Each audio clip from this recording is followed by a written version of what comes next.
morning, students. Welcome to the School of Open Learning online classes. Myself, Guneet Kaur, and I'll be taking your company law. Today, we will start the chapter 3 Formation of Company. Like in the previous two classes, we have studied about what is company, company ke meaning, company ke characteristics, and in the last class, we talked about different kinds of companies. Just to give you a brief, in the last class, we talked about what is a public company, what is a private company, what is OPC, one person company, dormant company, and all the different kinds of companies. I have already shared the link of last class notes in the question and answers chat box. You can open that link and download the file. So for today, we will talk about chapter 3, that is formation of company. How company is formed, what are the different steps in it, and like always, last 10 minutes, 10 to 15 minutes, we will be keeping for your doubts, anything that you want me to repeat. So let's start first with the formation of company. So students, as you can see it from the notes, formation of company. So there are two principal stages in the formation of company. So company को form करने के लिए दो important stages हैं. Number one is promotion and number two is incorporation. So ये दो major steps हैं जो company के formation of company की stages है. सबसे पहले promotion होता है and the next step is incorporation. So हम पढ़ेंगे promotion होता क्या है. Let's start with promotion.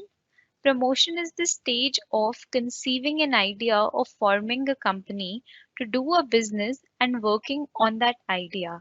So students, जब आप अपने business के लिए अपना idea सोचते हो कि that मुझे ये वाला business करना है, ठीक है, and उस पे आप अपनी working start करते हो, तो उस stage को हम बोलते हैं promotion.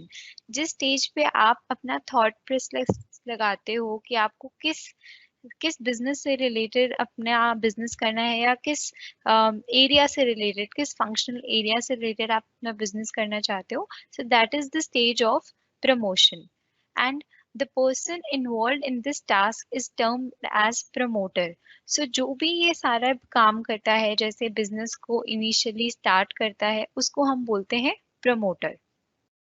सो प्रमोशन कौन सी स्टेज होती है the stage of conceiving an idea. तो जिस स्टेज पे आप सोचते हो आप अपना डिसाइड करते हो the stage at which you decide about which business you want to do what kind of company you want to follow what kind of company you want to make. So the promoter may work up the idea with the help of his own resources, influence, or competence, or he may necessarily take the help of technical and legal experts to bring a company into existence. So company को बनाने के लिए जितना भी before formation of company या before incorporation of company जितना भी process होता है ना वो सब कुछ कौन undertake करता है promoters. So promotion I think आपको समझ आ गया जिस स्टेज पर हम डिसाइड करते हैं एक आइडिया जिस स्टेज पर हमें एक आइडिया आता है कि हाँ हमें ये वाली कंपनी खोलनी है या ये वाला कंपनी में हमें ये वाला टास्क करना है ये वाला बिजनेस करना है सो उस स्टेज को हम बोलते हैं प्रमोशन एंड जो ये काम करता है the person involve in this task is known as promoter. So promoter के बारे में पढ़ते हैं. Promoter is a person who conceived the idea of starting a business, plans the formation of a company, and actually brings it into existence. So जैसे हमने पढ़ा तो ये सारी ड्यूटी ये सारे टास्क कौन करता है एक बिजनेस को स्टार्ट करने के लिए promoter. So he is the person who conceives, who thinks about an idea of starting a business, plans the formation of a company and actually brings it into existence. तो ये सारे काम एक company को setup करने में जो करता है उसको हम बोलते हैं promoter. So promoter is also called as the father of the company. See, promoter is also called the father of the company who see the prospects of gain in a business. So promoter कौन होता है? He is the father of the company who conceives the idea of starting a business, who do all the necessary things that needs to be done before the incorporation of the company. So students, I think आपको ये basic meaning clear हुआ कि company की formation में दो stages हैं. Number one stage is promotion. And promotion क्या होती है? द स्टेज जिसमें हम डिसाइड करते हैं what kind of business we want to do. The stage of conceiving an idea of forming a company. जिस स्टेज पे आप अपने डिसीजन को करते हो, डिसाइड करते हो कि हाँ आपको अपनी कंपनी ओपन करनी है and you want to do this business. So this stage is known as promotion, right? And who does it? Promoter. जो ये सारे टास्क होते हैं कौन करता है? Promoter. Next, so Section 2, subsection 69 of the Companies Act defines the term promoter. So I think आपको promoter का meaning clear हुआ. So promoter की definition Indian Companies Act 2013 में given है. So promoter according to the Companies Act who has been named as such in prospectus or is identified by the company in the annual return referred to in section 92. So promoter कौन होता है? जिसका name prospectus में mention है. तो एक तो promoter वो हो गया. Second, who has control over the affairs of the company directly or indirectly, whether as a shareholder, director or otherwise. So second, who is the promoter? जिसके पास कंट्रोल है कंपनी के अफेयर्स के रिगार्डिंग, कंपनी के जितने भी important decisions हैं वो जिसके कंट्रोल में है. So that is also known as a promoter. And C, in accordance with whose advice, directors, or instructions the board of directors of the company is accustomed to act. This shall, however, not apply to a person who is acting merely in a professional capacity. So promoter और कौन होता है?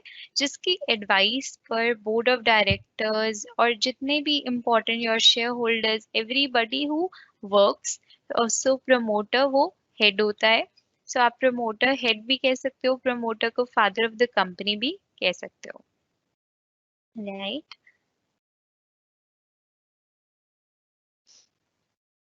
So promoter के regarding कुछ कुछ important points हैं कि कौन प्रमोटर हो सकता है एंड कौन प्रमोटर नहीं हो सकता.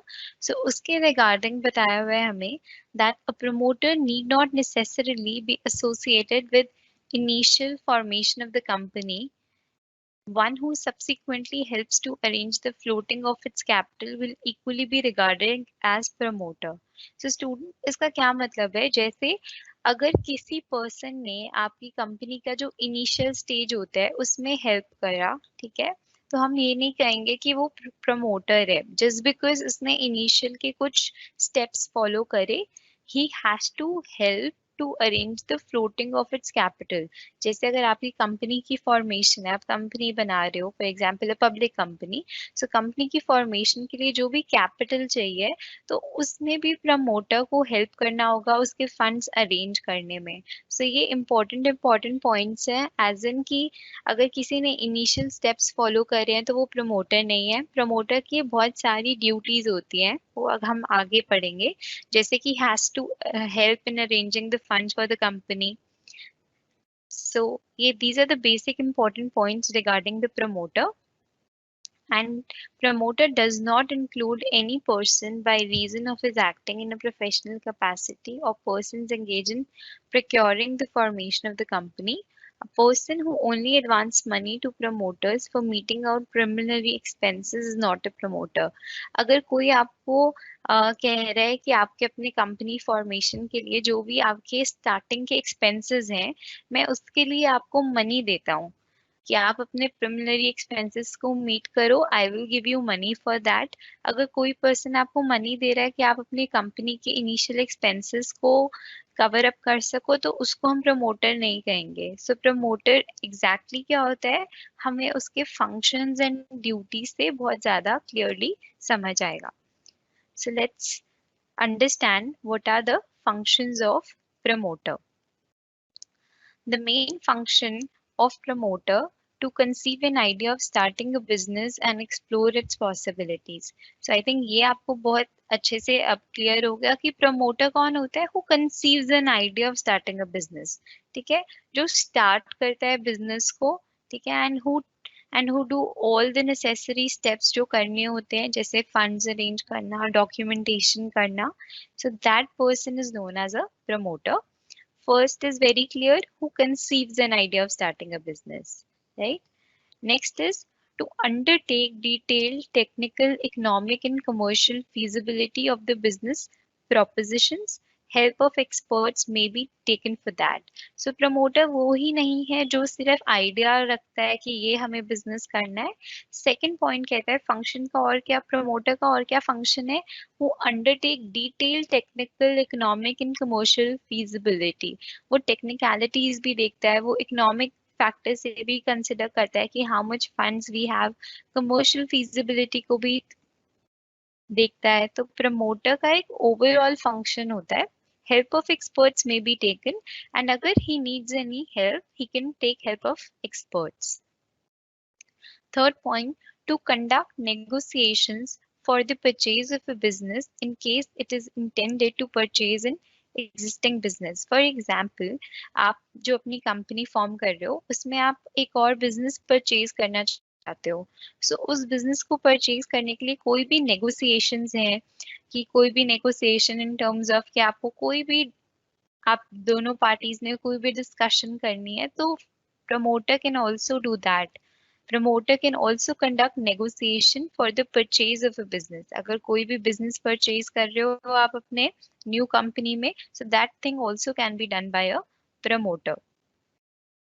Next function of promoter is to collect the requisite number of persons, that is 2 in case of private and 7 in case of public company, who can sign the memorandum and articles of company and also agree to act as the first directors of the company.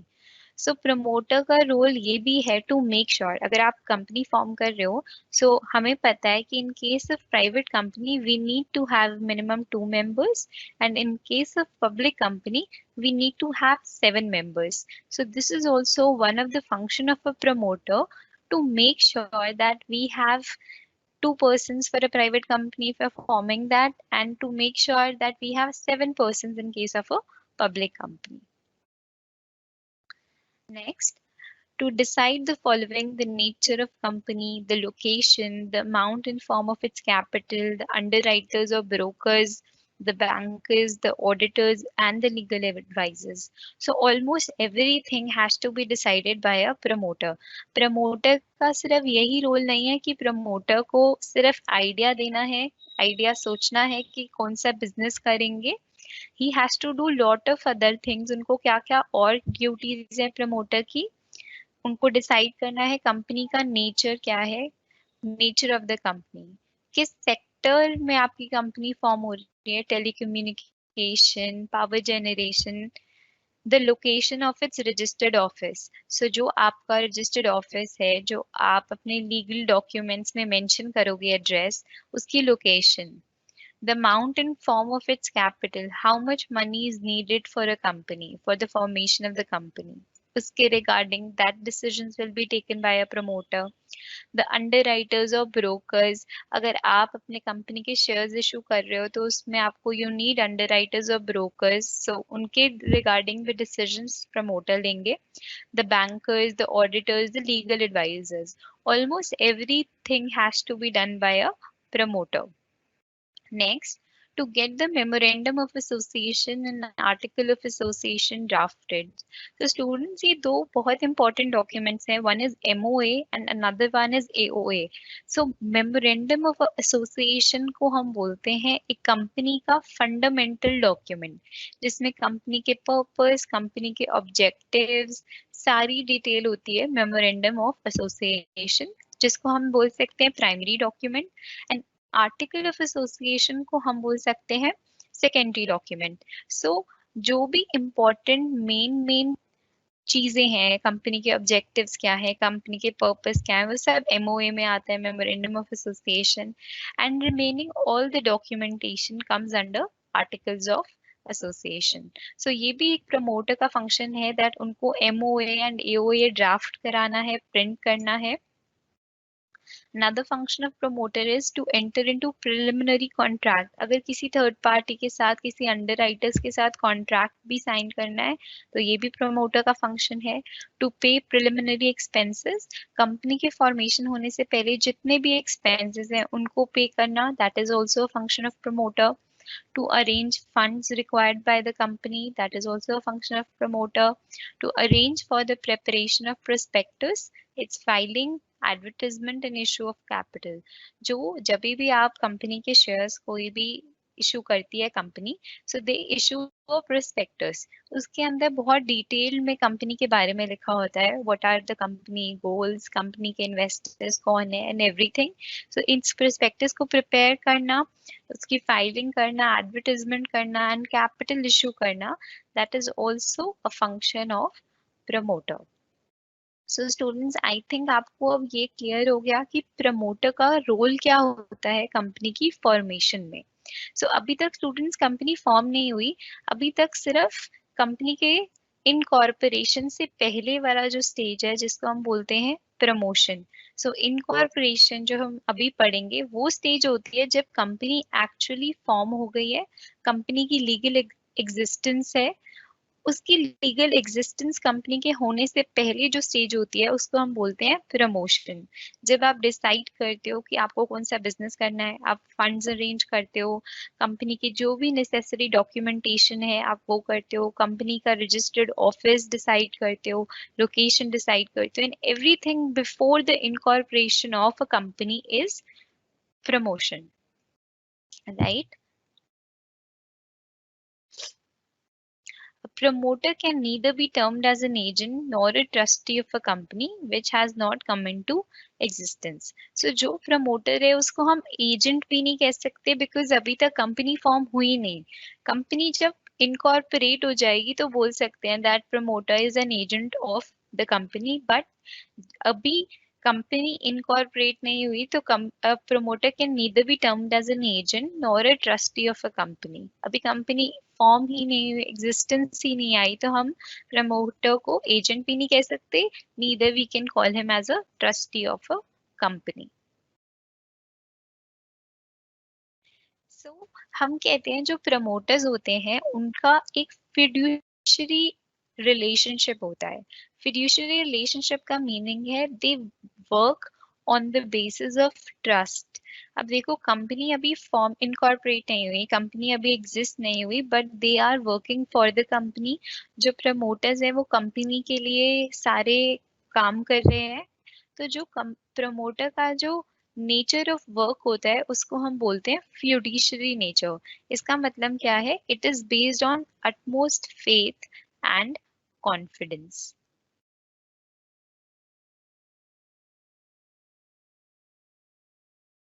Duties of promoter. सब promoter की क्या क्या duties हैं? Number one, not to make secret profit. Promoters should not make any secret profit at the cost of the company. अब देखो company को incorporate करने के लिए, कंपनी को एग्जिस्टेंस में लाने के लिए सारे टास्क कौन कर रहा है? प्रमोटर। सो ये प्रमोटर की ड्यूटी है कि वो बहुत ही अटमोस्ट फेथ पर, ट्रस्ट पर काम करें and they do not make any secret profit at the cost of the company. Second, disclosure of material facts. अगर कोई भी मटेरियल फैक्ट है, या आप कह सकते हो मटेरियल फैक्ट का क्या मतलब होता है, कोई भी इंपॉर्टेंट इंफॉर्मेशन अगर है तो उसका डिस्क्लोजर, उसके बारे में बताना किसकी ड्यूटी है? प्रमोटर की। It is the duty of the promoter to disclose fully all material facts relating to the formation of the company. So it is the duty, ये promoter की duty है to make sure जितनी भी important information है उसको disclose करे, उसको बताए सबको, all the members. If the promoter failed to disclose complete fact, company may set aside the transaction and recover the benefit earned by them. So इसके regarding अगर promoter fails to disclose any material fact, अगर कोई भी important information है जो promoter skip कर देता है या deliberately जानबूझ के disclose नहीं करता, then जो भी इसके लिए liability होगी वो promoter bear करेगा। इसके रिगार्डिंग एक इम्पॉर्टेंट केस लॉ है, so that is Erlanger versus New Sombrero Phosphate Company. Erlanger versus New Sombrero Phosphate Company. अब इसमें क्या होता है? Erlanger, together with some of his friends, purchased an island containing phosphate mines for £55,000. So Erlanger, along with his friends, he has purchased phosphate mines. So Erlanger and his friends decided to purchase an island containing phosphate mines. Then they have sold this island to a newly formed company for £110,000. All the 5 directors of the newly formed company were nominated by Erlanger. So student सिर्फ अभी तक समझो कि जो एर्लांगर person है उन्होंने एक island purchase करा along with their friends for £55,000. Okay, then they have sold this £55,000 island to a new company for 1,10,000. So all the directors of the new company, अब जो नई कंपनी को उन्होंने सेल कर दिया अपना आइलैंड, उसके जो भी डायरेक्टर्स थे उनको किसने नॉमिनेट करा? Erlanger ने. So at the time of the purchase agreement with Erlanger, 2 directors were abroad, while out of the remaining 3 who signed the purchase deed, 2 were completely under the control of Erlanger. So जब Erlanger ने अपना island cell करा, सो जो new company बनी उसके जो भी directors थे 2 out of 5 2 वर अब्रॉड और इनको किन्होंने अपॉइंट करा? Erlanger ने. एंड जो रिमेनिंग 3 थे वो किसके कंट्रोल में थे? Erlanger के. Later on a prospectus was issued inviting the public to subscribe for the shares of the company. जब भी आप अपने शेयर्स पब्लिक को इशू करते हो तो उसके लिए आप एक प्रोस्पेक्टस इशू करते हो जिसके थ्रू आप इनवाइट करते हो कि पब्लिक से दैट आप अपनी कंपनी के इतने शेयर्स हैं, how much they want to purchase, तो उसके रिगार्डिंग एक डॉक्यूमेंट होता है जिसको हम बोलते हैं prospectus. The purchase agreement was approved at the first meeting of the shareholder, but they were not told all material facts regarding the transaction. After some time, the company went into liquidation. So what happens is कि Erlanger ने जब अपना island new company को cell करा तो उसके जो 5 directors थे जिसमें से 3 डायरेक्टर्स Erlanger के कंट्रोल में थे एंड 2 अब्रॉड थे. Then due to some reason company liquidate हो गई एंड पता चला दैट जो भी purchase agreement was approve at the first meeting of the shareholder, जो हम कंपनी के शेयर होल्डर्स थे उनको जो भी मटेरियल फैक्ट्स थे वो डिस्क्लोज नहीं करे गए. After some time the company went into liquidation. The liquidator filed a case against Erlanger to recover the profit made by him on account of sale of island to the company.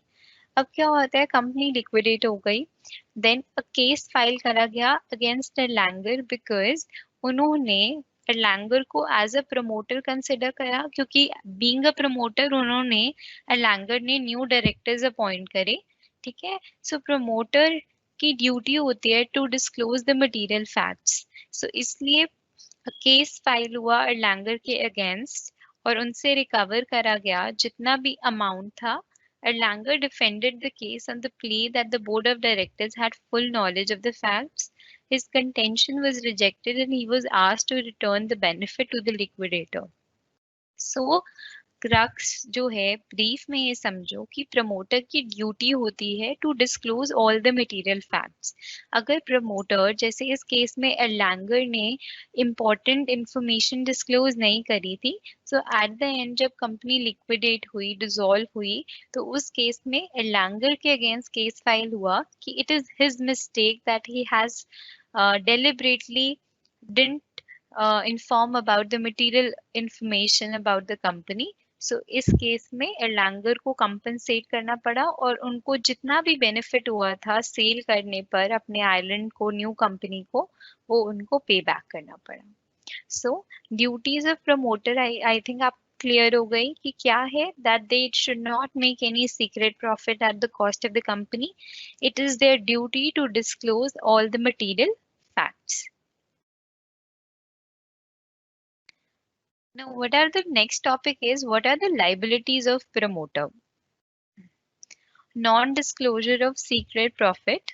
In case a promoter fails to make full disclosure of his dealings and profit made in promoting the company, he can be compelled by the company to hand over such secret profit. So promoter को पहली बात है, they are not allowed to make any secret profit, ठीक है. In case a promoter fails to make full disclosure of his dealings in profit, he can be compelled by the company to hand over such secret profit. अगर पहले तो promoters को allowed ही नहीं है disclose करना profit, in case they do it, then they are compelled, then they are forced to hand over the secret profit. Second is non-adoption of preliminary contract. If a promoter enters into a contract on behalf of the company before the company was actually incorporated, he may be held personally liable for non-adoption of those contracts by the company, provided he has purported to act as an agent. So student liabilities of promoter का क्या मतलब है? In case अगर promoter ने कोई secret profit करा है, then he will be held liable, ठीक है.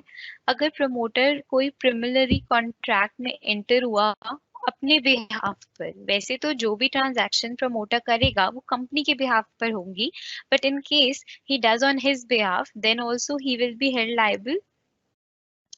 Fraud in the promotion of the company, अगर कंपनी के इनिशियल स्टेज पर कोई भी फ्रॉड होता है, देन आल्सो इसके सारे लाइबिलिटी प्रमोटर पर है, will be held liable. Omission in the prospectus, अगर कंपनी का प्रोस्पेक्टस इशू हुआ एंड उसके अंदर कुछ भी इंपॉर्टेंट इंफॉर्मेशन ओमिट हो गई, फॉरगॉट टू मेंशन, तो उस केस में in case of omission of fact, कोई भी इंपॉर्टेंट फैक्ट अगर प्रोस्पेक्टस में प्रमोटर मिस कर देता है लिखना, the promoter shall be liable to be punish with imprisonment for a term which may extend to 3 years. 3 years की imprisonment है and fine of ₹50,000 to 3 lakh. So both the cases. अगर कोई भी omission of fact होता है तो इस case में फाइन भी होगा and imprisonment भी है. मिसरिप्रेजेंटेशन इन द प्रोस्पेक्टस, अगर प्रोस्पेक्टस में मिसरिप्रेजेंटेशन है, अनट्रू स्टेटमेंट्स हैं, सी जो भी इंपॉर्टेंट इंफॉर्मेशन थी उसको मिसरिप्रेजेंट करा गया, then also promoter shall be liable. So I think students आपको अब प्रमोटर के बारे में धीरे धीरे समझ आ रहा होगा दैट प्रमोटर की क्या ड्यूटीज हैं, प्रमोटर के क्या फंक्शंस हैं, एंड प्रमोटर किस किस केस में लायबल है, what are the liabilities of the promoter. So our next topic is remuneration to promoter.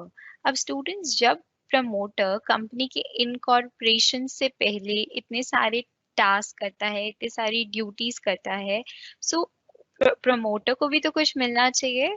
what amount he deserves, promoter का क्या रेम्यूनरेशन है, प्रमोटर की क्या सैलरी है, तो इसके रिगार्डिंग हमें बताया that the promoter may be remunerated in any of the following ways. अब प्रमोटर का जो रेम्यूनरेशन है, सैलरी है, उसको हम बिलो 3 फॉर्म्स में दे सकते हैं. Number 1, promoter may sell his own asset to the company at a profit for cash or shares in the company. अब प्रमोटर के पास एक ऑप्शन है कि वो अपने एसेट्स कंपनी को सेल कर सकता है. जैसे for example, I am the promoter of a company, मैं एक कंपनी बना रही हूँ जिसकी मैं प्रमोटर हूँ, तो मेरे पास एक ऑप्शन है कि मैं कंपनी की न्यू शेयर होल्डिंग ले सकती हूँ. कैसे? By selling my own assets. मैं अगर मेरे पास लैंड है, that I have one office, मैं अपने ऑफिस को सेल कर देती हूँ कंपनी ऑफिस के लिए, देन इन रिटर्न मैं कंपनी से कैश और शेयर्स ले सकती हूँ. Second, he may be given commission on the purchase price of the business taken over by the company. जैसे अगर एक कंपनी ने एक न्यू बिजनेस परचेज करा है या टेक ओवर करा है, then he'll be he should get a commission, he can get a commission on that. Third, he may be guaranteed a lump sum as remuneration either in cash or in shares or debentures. So एक lump sum amount भी fix कर सकते हैं that अगर आप promoter हो company के तो आपको इतना remuneration कैश में लेना चाहते हो, कैश में, शेयर्स में या डिबेंचर्स में ले सकते हो. So students, this was all about promoter. So ये जो अभी तक हमने पढ़ा, ये हमने प्रमोटर के बारे में पढ़ा. The next topic that we are going to start is incorporation. This is the stage 2. अभी तक हमने stage 1 पढ़ा कि फॉर्मेशन ऑफ अ कंपनी में हमने पढ़ा that there are two stages, दो स्टेजेस होती हैं। नंबर वन थी हमारी प्रमोशन, जिसको हमने अभी डिस्कस कर लिया। Now the second stage is incorporation. Incorporation का स्टूडेंट्स मीनिंग है दैट अब आपकी कंपनी रजिस्टर्ड हो चुकी है विद रजिस्ट्रार ऑफ कंपनीज, जिसको हम आरओसी भी बोलते हैं। इनकॉर्पोरेशन का मीनिंग है दैट आपकी कंपनी अब एग्जिस्ट करती है legally as a separate corporate entity. Incorporation brings a company into existence as a separate corporate entity. तो जब हम कहते हैं कंपनी इनकॉर्पोरेट हो गई तो मतलब it is now in existence as a separate corporate entity. वो अब रजिस्टर्ड हो चुकी है, वो कंपनी की अपनी एग्जिस्टेंस है, right? So as per section 3 subsection 1, a company may be formed for any lawful persons. So company के लिए हमें पता है 7 or more persons चाहिए हमें पब्लिक कंपनी में, 2 persons चाहिए minimum 2 or more, 7 or more for public, 2 or more for private, and 1 person company कब होती है जब हम ओपीसी बनाते हैं। सो इन दैट केस हमें 1 person मेंबर चाहिए होता है। तो lawfully these are the requirements company form करने के लिए, दैट वी नो कि प्राइवेट के लिए मिनिमम 2, पब्लिक के लिए 7 एंड ओपीसी के लिए 1 person कंपनी के लिए only 1 person is required, right. So अब हम देखते हैं कंपनी के इनकॉर्पोरेशन। जब हम कहते हैं कंपनी इनकॉर्पोरेट हो गई है, कंपनी एग्जिस्टेंस में आ चुकी है, तो उसके रिगार्डिंग क्या क्या प्रिलिमिनरी स्टेप्स हैं। Number 1 step is a company cannot be registered with name which is considered to be undesirable in the opinion of the central government. So पहला स्टेप है कि आपकी कंपनी का जो नेम होता है, the name of your company जो आप डिसाइड करते हो, वो अनडिजायरेबल नहीं होना चाहिए। That it should not be कि जो गवर्नमेंट के पॉलिसीज के अगेंस्ट हो, जो उनको ठीक ना लगे। The name should not be identical with any other company. और कभी ऐसा भी नहीं होना चाहिए जैसे फॉर एग्जाम्पल रिलायंस है, you can not form a company with the name Reliance, ताकि जो आपके पब्लिक है उनके माइंड में एक कंफ्यूजन ना हो। So your name should not be identical, same नाम नहीं होना चाहिए, आइडेंटिकल नहीं होना चाहिए दूसरी कंपनी के साथ का, right. The second preliminary first preliminary steps talk about कि आपका जो नेम होना चाहिए वो अनडिजायरेबल नहीं होना चाहिए। It should not be identical और identical with or resemble to nearly to the name of an existing company। जैसे मैंने आपको बताया कि हमें पता है Reliance is a company, so Reliance company आप अपना फॉर्म नहीं कर सकते बिकॉज ये जो नॉर्मल पब्लिक के माइंड में कंफ्यूजन क्रिएट कर देती है। Second preliminary step is that you have to pay a fee of rupees 500 to be paid alongside, and the digital signature of the applicant proposing the company has to be attached। जब भी आप company form कर रहे हो आपको 500 rupees की फी पे करनी है एंड डिजिटल सिग्नेचर जो होता है वो आपको अटैच करना है। Third step is the name approval will be reserved by the registrar for a period of 20 days from name approval। So जब भी आप अपने नेम सजेस्ट करते हो कंपनी के लिए तो वो रजिस्ट्रार के पास 20 डेज के लिए होता है फॉर अप्रूवल टाइम। तो उस आपका जो कंपनी नेम है उसका अप्रूवल टाइम है 20 days. Fourth, before promoter begin the incorporation of the company, they have to appoint CA lawyers to help them in preparing various documents। तो देखो जब भी कंपनी इनकॉर्पोरेट कर रहे हो इसका मतलब है कि आपकी कंपनी अब लीगल एग्जिस्टेंस में है। So at this stage promoter की ड्यूटी होती है कि वो लॉयर भी अपॉइंट करे, चार्टेड अकाउंटेंट भी अपॉइंट करे, बिकॉज ये जैसे आपने पढ़ा था promoter can take help of expertise. So ये एक्सपर्टीज ही है। अब जितनी भी अकाउंटिंग रिलेटेड डॉक्यूमेंटेशन है वो प्रमोटर नहीं कर सकता, he need expertise in that and for that he can hire a CA lawyer for preparing various documents. So next fifth step is arrange for drafting of the memorandum and article of association by solicitor। Solicitor is again a lawyer। So fifth step कहता है कि आपको अपना company का जो fundamental documents हैं, memorandum of association, article of association, उसके लिए आपको ड्राफ्ट करना है। You can do it with the help of a lawyer, vetting of the same by ROC and printing the same. So fifth preliminary step होता है कि आप अपने जो memorandum of association, article of association है उनको ड्राफ्ट करो and उनको प्रिंट करो, right? The MOA and article must be signed by at least 7 subscribers, 2 in case of private company, along with address, description, occupation, if any, in the presence of at least one witness. तो जो भी company का हमारा जब memorandum of association and article of association draft हो चुका है, it should be signed with at least 7 subscriber. अगर पब्लिक कंपनी है तो 7, 2 है तो प्राइवेट कंपनी में साइन होना चाहिए along with the address, description, occupation in the presence of at least one witness. I think अब students आपको incorporation के 5 steps clear हो गए. नंबर 1 टॉक्स अबाउट कि जो कंपनी का नेम है वो डिजायरेबल होना चाहिए. आपको 500 रुपीज फी पे करनी है और डिजिटल सिग्नेचर अटैच करना है. थर्ड पॉइंट इज दैट आपका जो नेम का अप्रूवल टाइम है उसके लिए 20 डेज का पीरियड है, time period. Fourth point is that आपको you need to take help of CA and lawyers for preparing various documents. Fifth point is that your MOA should be drafted and article of association both should be drafted and printed. Now applying to the registrar of companies. तो अभी हमने preliminary steps में पढ़ा कि हम ROC के पास जाते हैं नेम अप्रूवल के लिए. सो डिटेल में पढ़ते हैं कि रजिस्ट्रार ऑफ कंपनीज के पास क्या क्या प्रोसेस हैं, क्या क्या स्टेप्स हैं जब हम उनके पास जाते हैं. Registrar of companies के लिए after having done the preliminary work, the promoters are required to make an application to the registrar of the state in which company's registered office will be situated. So जब आपने promoter ने preliminary काम सारा कर लिया, then उनकी क्या duty है that वो जाएंगे जो भी हर लोकेशन पे, हर लोकेशन का एक रजिस्टर्ड ऑफिस होता है जिसको हम बोलते हैं रजिस्ट्रार ऑफ कंपनीज का ऑफिस होता है. जहां पर भी वो सिचुएटेड है प्रमोटर जाएंगे.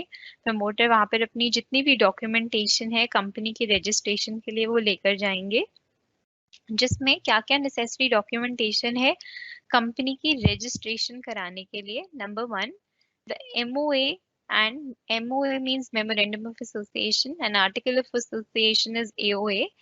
The MOA and AOA has to be duly signed by all the subscribers to the memorandum in such a manner. So आपका AOA and MOA signed होना चाहिए. B, a declaration in the prescribed form by an advocate, chartered accountant, cost accountant, or a company secretary in practice who is engaged in the formation of the company by a person named in the articles. सो इसका मतलब है कि number 1 step कि आपका memorandum and article आपको sign करवाना है by all the subscribers. Second, एक डिक्लेरेशन लेनी है. किन से लेनी है?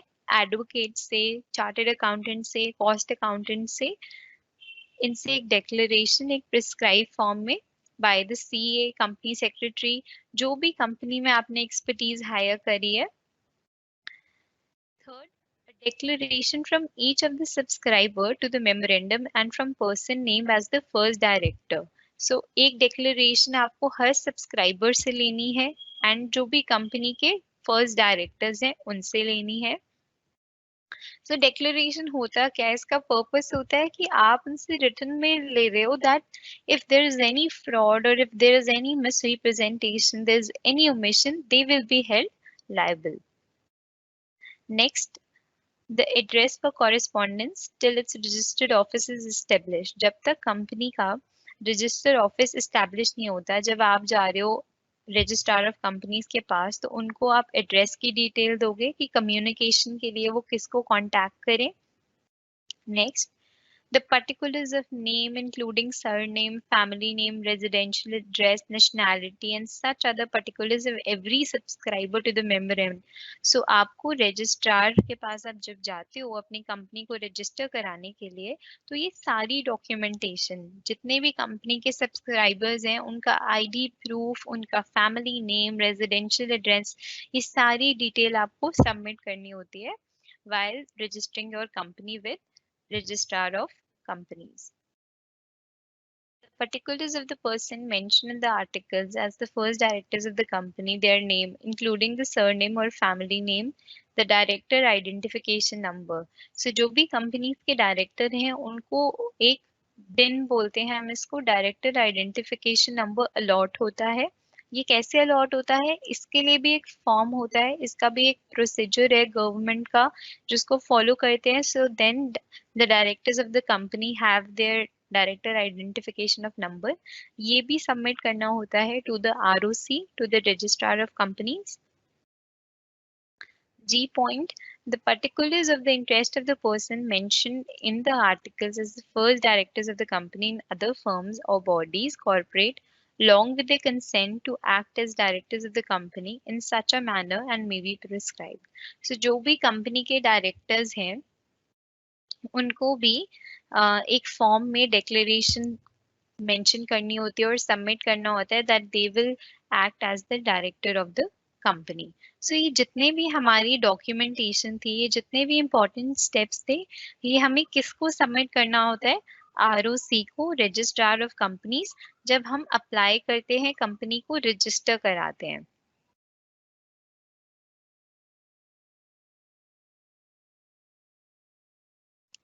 Next topic is online registration of a new company.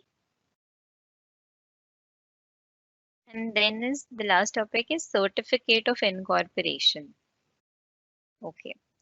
So let's do online registration of a new company. जो ये topic है online registration, ये हम अभी cover कर लेते हैं. And जो हमारा last topic रह जाएगा incorporation, that we will do it in our next class. Online registration of a company, अभी तक हमने पढ़ा कि ऑफलाइन का क्या प्रोसीजर है। आपको रजिस्ट्रार ऑफ कंपनीज के ऑफिस में जाना होता है, जो भी एक ऑथराइज्ड लोकेशन होती है आपके अपने एरिया में, आपकी अपनी प्रोबेबली आपकी स्टेट का जो भी रजिस्टर्ड ऑफिस होता है, सपोज दिल्ली में जहाँ पर भी रजिस्टर्ड ऑफिस है, आप वहाँ पर जाके ये सारी डॉक्यूमेंटेशन फॉलो करके आप अप्लाई करोगे, अपनी कंपनी को रजिस्टर करोगे। Now you have the facility of online registration. अब ऑनलाइन रजिस्टर भी करा सकते हैं हम अपनी न्यू कंपनी को। इसके लिए मिनिस्ट्री ऑफ कॉर्पोरेट अफेयर्स ने कुछ स्टेप्स बताए हैं। नंबर 1 इज एप्लीकेशन फॉर डिन। जो मैंने आपको अभी बताया था कि जो कंपनी के डायरेक्टर्स होते हैं उनको अलॉट होता है डायरेक्टर आइडेंटिफिकेशन नंबर। तो सबसे पहले जब भी हम कंपनी को रजिस्टर कराते हैं तो ये जो डायरेक्टर आइडेंटिफिकेशन नंबर होता है ये हमें लेना होता है। इसके लिए हम फाइल करते हैं ई form DIN 1, e form director identification number 1 to obtain DIN.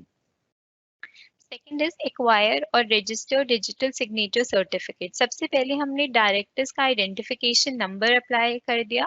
Second is हम अप्लाई करेंगे डिजिटल सिग्नेचर सर्टिफिकेट के लिए। सो एक कंपनी के लिए अब देखो ऑनलाइन जब कंपनी फॉर्म कर रहे हो तो जो डिजिटल सिग्नेचर है वो भी आपका ऑनलाइन फॉर्म में आएगा। सो उसके लिए भी आपको अप्लाई करना है for digital signature. Step 3 is new user registration. To file an e-form or to avail any paid service on Ministry of Corporate Affairs portal, it is first required to be registered. जैसे आप for example आप कोई भी news site पे जाते हो, for example Facebook, तो सबसे पहले क्या स्टेप होता है, न्यू यूजर होते हो, यू साइन इन करने से पहले आप न्यू यूजर बनते हो। जस्ट लाइक कंपनी का भी आप जब रजिस्टर करा रहे हो तो आपको सबसे पहले फर्स्ट रिक्वायर आपको रजिस्ट्रेशन कराना है as a new user category, new user registration. Step 4 is incorporate a company.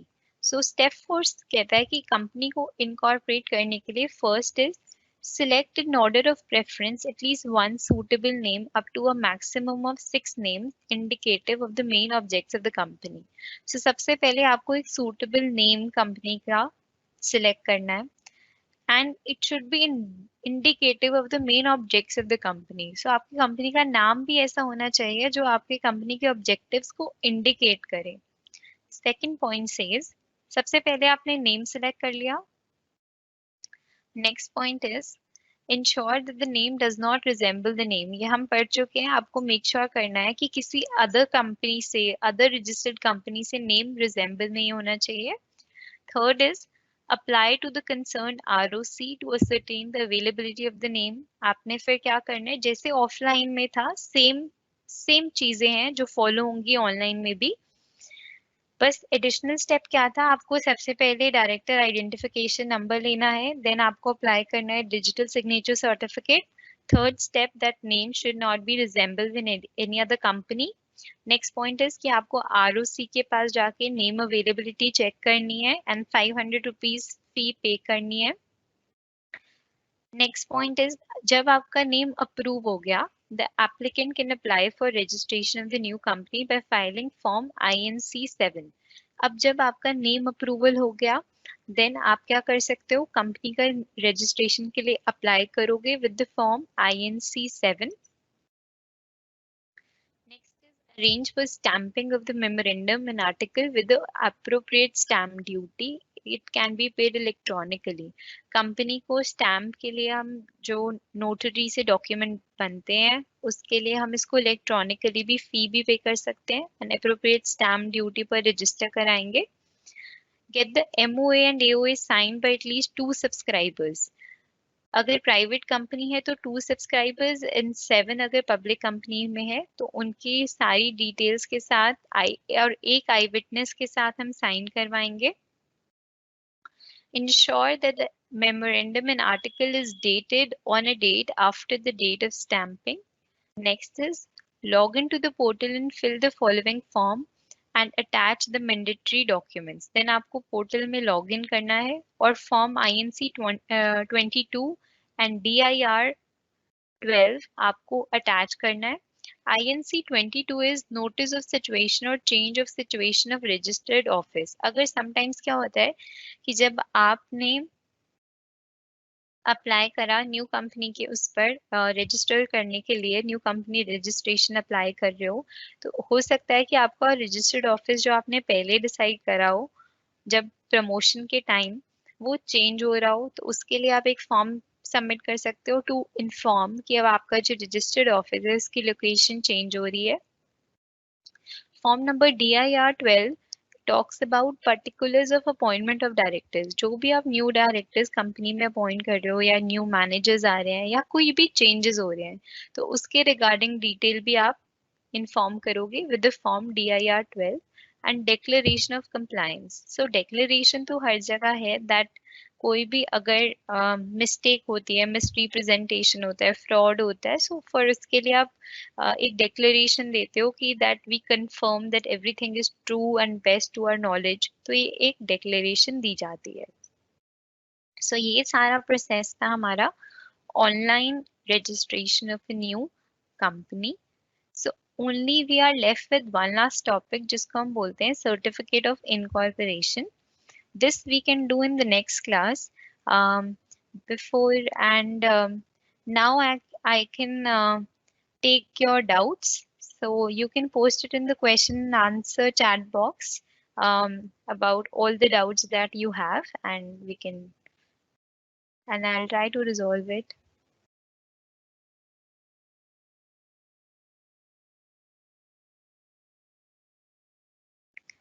So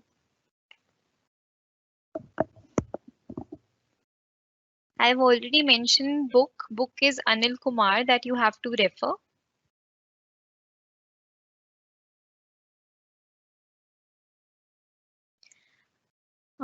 Chapter 3 notes, I will share the link of today's notes in the next class because I have to upload the notes. I'll do it after the class. Chapter 1 link, okay.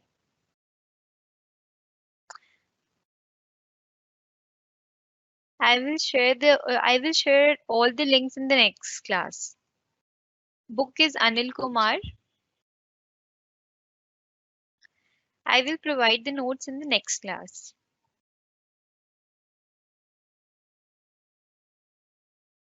Promoter and owner are same, no students, promoters are your आप सोच सकते हो कि promoter सिर्फ आपके लिए एक employee है जिसको आपने हायर करा है, जो आपके कंपनी के इनकॉर्पोरेट होने से पहले जो सारी डॉक्यूमेंटेशन करता है। जैसे मेरे को फॉर एग्जाम्पल मैं आपको हायर कर रही हूँ, मेरी कंपनी है, ठीक है, I am investing the money in the business, मैंने अपना पैसा लगाया है, तो ओनरशिप किसकी हुई? मेरी हुई, I am the owner of the company. Now promoter कौन होगा? जिसको मैंने ड्यूटी असाइन करी कि आप कंपनी के स्टार्ट होने से पहले का जो प्रोसेस है, कि उसका कंपनी का रजिस्टर्ड ऑफिस देखना, कंपनी की लोकेशन डिसाइड करना, कंपनी के लिए फंड्स अरेंज करना, कंपनी कौन सा बिजनेस करेंगे उसके बारे में सोचना, तो ये सारा प्रोसेस करता है प्रमोटर।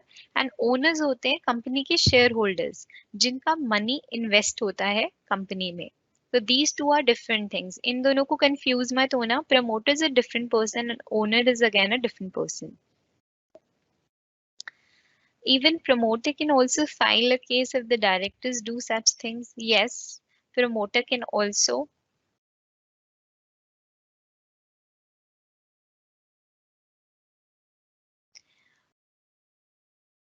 Don't worry, आपको जो भी visibility issue आता है उसके लिए I'll be sharing notes in the next class. आप then you can also revise it.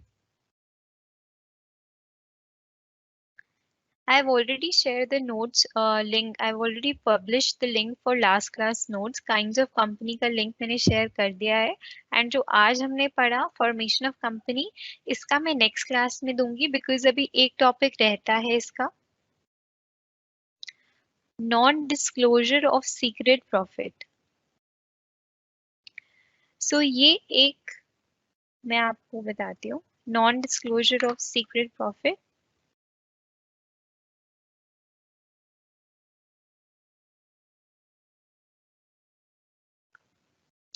ये एक लाइबिलिटी है प्रमोटर्स की, non disclosure of secret profit. मतलब in case a promoter fails to make full disclosure of his dealings and profit made in promoting the company, he can be compelled by the company to hand over such profit. So इस case में क्या है, अगर promoter ने, in case promoter has made secret profit, ठीक है, हमें पता लगा कि प्रमोटर ने सीक्रेट प्रॉफिट अर्न करा है and he is not telling us, he is not the telling the directors of the company, but उनको पता लग गया है कि प्रमोटर ने सीक्रेट प्रॉफिट अर्न करा है।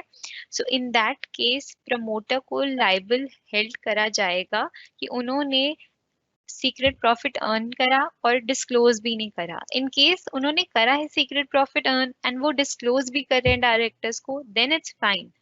But if he is not disclosing it, then it's a problem and then he'll be held liable for that. What is solicitor? Solicitor is a lawyer. जैसे हम lawyers को solicitors भी बोल सकते हैं, who help in legal documentation. जो भी legal requirement के लिए हमें solicitor is a different name for a lawyer. MOA and AOA, memorandum of association, company का फंडामेंटल डॉक्यूमेंट होता है, प्राइमरी डॉक्यूमेंट जिसमें कंपनी के ऑब्जेक्टिव्स एंड पर्पस डिफाइन करते हैं। एन आर्टिकल ऑफ एसोसिएशन एक सेकेंडरी डॉक्यूमेंट है। जितनी भी डॉक्यूमेंटेशन हमारी MOA में मिस हो गई है, वो सारी हम आर्टिकल ऑफ एसोसिएशन में मेंशन करते हैं।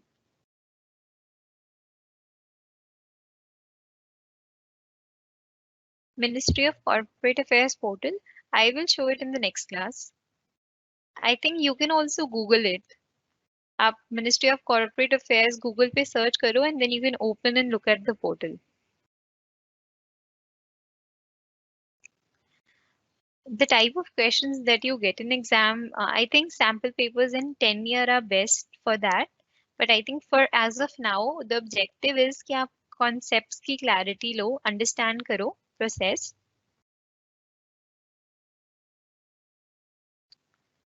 ओके, कॉर्पोरेट वेल आप लोगों को टॉपिक है एक, Manshu wants to know about corporate whale। तो मैं बता देती हूँ, ये हमारा चैप्टर 1 का टॉपिक था, lifting of corporate veil. Corporate veil में ये होता है कि हम कहते हैं जो कंपनी है और जो कंपनी के मेंबर्स हैं, they both are, we say that they both are different entities. हम कंपनी का हमारा कॉन्सेप्ट ये होता है that company is different from its member, but कुछ सिनेरियोज में हम कॉर्पोरेट वेल को लिफ्ट करते हैं। इसका क्या मीनिंग होता है कि हम इन कुछ सिनेरियोज ऐसे होते हैं जब हम कहते हैं कि ये दोनों डिफरेंट आइडेंटिटी नहीं है, ये दोनों सेम है। अगर जैसे मुझे अपना टैक्स बचाना है, मैं टैक्स सेविंग के लिए अगर एक कंपनी फॉर्म कर रही हूँ, तो मैंने अपने ऑब्जेक्टिव को सर्व करने के लिए एक न्यू कंपनी बना दी, फायदा किसका हो रहा है? मेंबर का। तो इन सच केसेस में हमारा जुरिस्डिक्शन की प्रोविजंस हैं जिसमें हम कहते हैं कि इन दैट केस हम कॉर्पोरेट वेल को लिफ्ट करते हैं, हम जो कहते हैं कि ये दोनों सेपरेट एंटिटीज है, इस कॉन्सेप्ट को हटा देते हैं एंड इसको एक ही कंसिडर करते हैं, that member and company are same, जब ऐसे सिनेरियोज होंगे जो चैप्टर 1 के नोट्स में है। Yes, it is important to remember the section. अगर आप सेक्शंस याद करोगे, so it is an added advantage, you will get extra marks for that. Promoter and owner same नहीं है, प्रमोटर एंड एंटरप्रेन्योर भी सेम नहीं है, they both are different identity.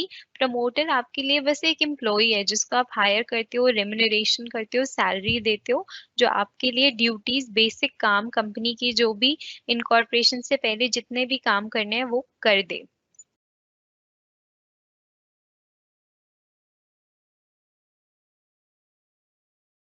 अगर आपको करंट एडिशन नहीं मिल रहा, then you can also buy last year edition 2019 2018। बस मेक श्योर करना 2015 के बाद वाला एडिशन नहीं लो, सो दैट कंपनीज एक्ट 2013 उसमें इनकॉर्पोरेटेड हो। इट डजंट मैटर कि आप लेटेस्ट एडिशन लो।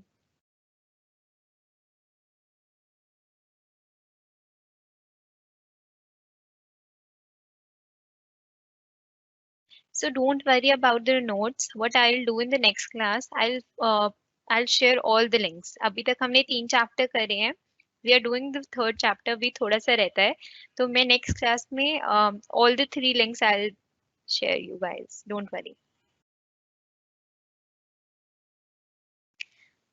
ओके, फ्यूडिशरी नेचर क्या होता है कि अटमोस्ट फेथ पर, अगर मैं आपको बिना रेम्यूनरेशन दिए, अब आप मेरे लिए कोई काम कर रहे हो, आप मेरी कंपनी की फॉर्मेशन कर रहे हो, आप उसको इनकॉर्पोरेट कर रहे हो, तो एक ट्रस्ट रिलेशनशिप है। जब भी किसी के साथ आपका एक फेथफुल रिलेशनशिप होता है, ट्रस्ट के बेस पर होता है, तो हम उसको फ्यूडिशरी नेचर बोलते हैं, anything that is based on trust. So students, I'll just take 2 minutes more and then I'll end the class. So any other questions that you have, please post it. So अगर directors को पता चल जाता है जो भी secret profit होता है, तो अगर वो डिस्क्लोज नहीं करता, अगर डिस्क्लोज नहीं करता, नॉन डिस्क्लोजर है, तो वो हेल्ड लायबल है। The company can also sue for the rescission of the contract of sale by the promoter where the promoter has not disclosed his interest.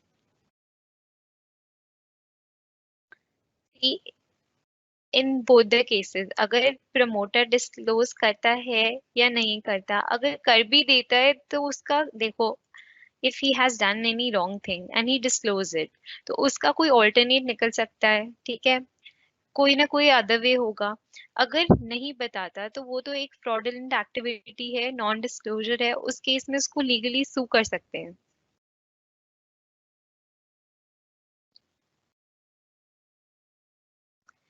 तो I think that's all for today students. बाकी जो भी आपके doubts रहेंगे will continue in the next class, and आपका chapter 3 का सिर्फ एक इम्पॉर्टेंट टॉपिक रह गया है, incorporation of a company, so that will continue in the next class. Thank you, and जो भी आपके रिमेनिंग डाउट्स हैं, don't worry, today we got little less time, don't worry, I will do it in the next class. And don't worry, आपके जो भी links हैं, आपको notes चाहिए, मैं नेक्स्ट क्लास में आपको सारे ही शेयर कर दूंगी। Thank you.